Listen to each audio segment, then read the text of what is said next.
রহমতুল্লাহি ওয়া বারাকাতুহু। সুধী দর্শক, আপনারা যে যেখানে আছেন সবাই আমার নাজমুল ইসলাম চ্যানেল থেকে শুভেচ্ছা নেবেন এবং আমার চ্যানেলটি আপনারা সাবস্ক্রাইব বা ফলো দিয়ে আমার সাথে থাকবেন। আজকে আমি যে বিষয়ে বলবো সেটা হচ্ছে আমাদের বাংলাদেশের সম্প্রতি একজন মন্ত্রী নিয়োগ হয়েছেন। তিনি পররাষ্ট্র বিভাগে পররাষ্ট্র মন্ত্রী হিসেবে নিয়োগ প্রাপ্ত হয়েছেন। তিনি হচ্ছে রজার খলিল। এই রজার খলিল তিনি হচ্ছে আমেরিকান নাগরিক। তিনি আমেরিকান নাগরিক। বাংলাদেশের সংবিধানে আছে কোনো বিদেশি নাগরিক বাংলাদেশে কোনো মন্ত্রী পরিষদে অলংকৃত করতে পারবেন না এবং কোনো নির্বাচনে দাঁড়াতে পারবেন না। তারপরেও এটা কেন হলো কিছু বুঝলাম না। শুধু দর্শক, আমার মতন ক্ষুদ্র ব্যক্তি এই বিষয় সম্পর্কে আর কিছু আমি বলতে চাই না। এটা আপনারাই বিচার করবেন। 2001 সালে যখন শেখ হাসিনা ক্ষমতা ত্যাগ করেন এবং তিনি খুব সুন্দর এবং সুশৃঙ্খলভাবে আস্তে আস্তে আমরা দেখেছি তার মেয়াদ শেষ হয়ে গেলে তিনি তার মন্ত্রী পরিষদ বর্গদের নিয়ে যেদিনই তার মেয়াদ শেষ হয়েছিল আস্তে আস্তে তারা এই মন্ত্রী পাড়া ত্যাগ করেছেন। এরকম একটা দৃশ্য বাংলাদেশে এই একবারই আসছিল। তা শেখ হাসিনা 2001 সালে ক্ষমতা ছাড়ার পরে তখন তত্ত্বাবধায়ক সরকার হিসেবে আসছিলেন লতিফুর রহমান। লতিফুর রহমান তত্ত্বাবধায়ক সরকারের প্রধান হিসেবে আসছিলেন এবং তিনি আইসেই প্রথমে শেখ হাসিনা গণভবন থাকতেন এবং এই গণভবনের সমস্ত গ্যাসের লাইন, বিদ্যুৎ লাইন, পানির লাইন সব কেটে দেয় এবং বাংলাদেশের প্রশাসনকে দুমড়ে মুচড়ে ভেঙে চুরে খান খান করে দেয়। আওয়ামী লীগ যেসব প্রশাসন সাজায় গেছিল, প্রশাসনের কোথাও বাকি ছিল না, সব একদম তস নস করে দিছিল। এই জন্য আওয়ামী লীগ এই লতিফুর রহমানকে অনেক দোষারোপ করে, কারণ লতিফুর রহমান তখন আওয়ামী লীগের অনেক ক্ষতি করেছিল এবং এই লতিফুর রহমান আওয়ামী লীগের একজন লিডার, সম্ভবত ফেনী জয়নাল হাজারী। এই জয়নাল হাজারীকে দেশ থেকে বাধ্য করেছিল এবং তাকে অ্যারেস্ট করার জন্য তাকে যৌথ বাহিনী পাঠানো হয়েছিল, সমস্ত আর্মি পাঠানো হয়েছিল। তিনি পালিয়ে ভারত গিয়েছিলেন এবং তার জায়গা ভিপি জয়নাল মনায় দখল করেছিলেন। সম্ভবত আমার জানা মতেন যে তিনি চলে গেল, ভিপি জয়নাল ওই এলাকা দখল করলেন। একই হলো, একটা দলের লিডার চলে গেল আর একটা দল সেখানে এসে ঘাঁটি গাড়ল। তা আমি যেটা দর্শক বলতে চাইছিলাম যে এইভাবে প্রশাসন যখন তছনছ করে দিল, তারপর সেই নির্বাচনে এই শেখ হাসিনা পরাজিত হলো। এই লতিফুর রহমানের আপন ভাইরা ছিল এই খলিলুর রহমান, অর্থাৎ রজার খলিল আপন ভাইরা, এবং লতিফুর রহমানের প্রাইভেট সেক্রেটারি হিসেবে ছিলেন। তিনি বিএনপির যথেষ্ট উপকার করেছিলেন তখন। এই লতিফুর রহমান এই খলিল সাহেবকে যখন নিয়োগ দেয় তখন কিন্তু বিএনপি কিন্তু ইউনূসের বিরুদ্ধে কথা বলেছিল এবং এইটাকে বিরোধিতা করেছিল।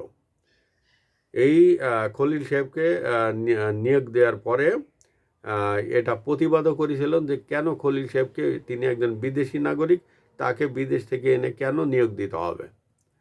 তা যাই হোক, এই খলিল সাহেব পরে বিএনপির সাথে খুব দহরম মহরম করে ফেলাইছে এই পদ্মার আড়ালে।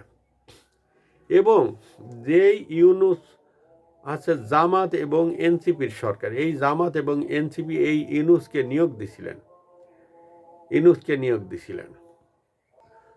এই ইউনূসকে এই খলিল সাহেব অনেক পদ্মার আড়ালে অনেক বুথায় পড়ায় কি করলো, তিনি লন্ডনে নিয়ে গেলেন। লন্ডনে নিয়ে যায় সেই তারেক জিয়ার সাথে মিলতাল করায় দিলেন এবং সমস্ত লবিং তারেক জিয়ার সাথে করানোর পরে এই ইউনূস এবং তারেক জিয়া একটা পরকীয়া চলতে লাগলো। আর ইতিমধ্যে এই পদ্মার আড়ালে গোপনে এই ইউনূস সাহেব অলরেডি জামাত এবং এনসিপিকে ডিভোর্স দিয়ে দিয়েছেন। সেটা প্রকাশ করেনি, এটা গোপনেই রাখিছেন। ওদিকে এই রজার খলিল অর্থাৎ খলিল সাহেব তিনি আবার ইন্ডিয়ার সাথে অজিত দোভালের মাধ্যমে ইন্ডিয়ার সাথে আর এক পরকীয়ার প্রেমে জড়িত হয় জনাব তারেক জিয়া, বিএনপি, রজার খলিল এবং ইন্ডিয়া। একটা পরকীয়া চলতে থাকে, ত্রিমুখী পরকীয়া। পর্দার আড়ালে অনেক কিছুর সমস্যার সমাধান তারা করেছেন এবং অনেক কিছুর লবিং গ্রুপিং করে তারপরে এই জনাব তারেক জিয়া বাংলাদেশে আসছেন। তারেক জিয়া কিন্তু আমেরিকা এবং ভারতের ছাড়পত্র পেয়ে তিনি এই বাংলাদেশে আসছিলেন। কারণ এই তারেক জিয়ার নামে কিন্তু অনেকগুলো কেস ছিল, সেই কেসগুলো অটোমেটিক সেগুলো উইডো হয়ে যায় এবং কেসগুলো অটোমেটিক খারিজ হয়ে যায়। এবং তারেক জিয়ার নামে আমেরিকার স্টেট ডিপার্টমেন্টে সেখানে তারেক জিয়ার নামে বেশ কিছু দলিল দস্তাবেজ ছিল। সম্ভবত সেই দলিল দস্তাবেজগুলো ভালো কিছু লেখা ছিল না এবং সেই স্টেট ডিপার্টমেন্টের সাথে এই তারেক জিয়ার একটা লবিং করে দেন। এই স্টেট ডিপার্টমেন্টের যেসব নীতি নির্ধারক পর্যায়ের লোকজন আছেন তাদের সাথে পর্দার আড়ালে একটা যোগসাজশ করায় দেন এবং তাদের সাথে একটা সম্পর্ক করিয়ে দেন এই রজার খলিল ওরফে খলিলুর রহমান, যার কারণে তৎকালীন বাংলাদেশে নিযুক্ত মার্কিন রাষ্ট্রদূত তিনি লন্ডনে ছুটে যান এবং তারেক জিয়ার সাথে গোপনে তিনি লন্ডনে সাক্ষাৎ করেন। আর যার ফলশ্রুতিতে হয়তো জনাব তারেক জিয়ার একটা গ্রিন সিগনালে এই ডক্টর ইউনূস একটা অবৈধভাবে আমেরিকার সাথে একটা চুক্তি করেছেন, যে চুক্তির মাধ্যমে বাংলাদেশকে একটা দাসত্বে পরিণত করেছে এবং আমেরিকার কাছে বিক্রি করে দেওয়ার মতন একটা চুক্তি করেছেন। 37,000 কোটি টাকার বোয়িং বিমান আমেরিকা থেকে কিনতে হবে, বাংলাদেশের অনেক ব্যবসা আমেরিকার হাতে তুলে দিতে হবে।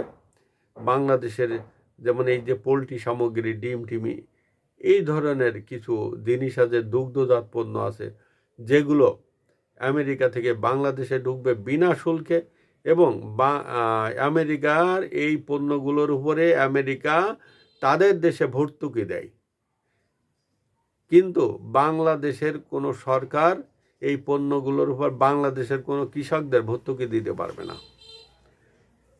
এই ধরনের দাসত্বমূলক চুক্তি মানে এই নির্বাচনের আগে একটা অবৈধ ইন্টারিম সরকার, এই ইউনূস সরকার এই আমেরিকার সাথে করে বাংলাদেশকে একটা শিকলে বেঁধে ফেলেছে।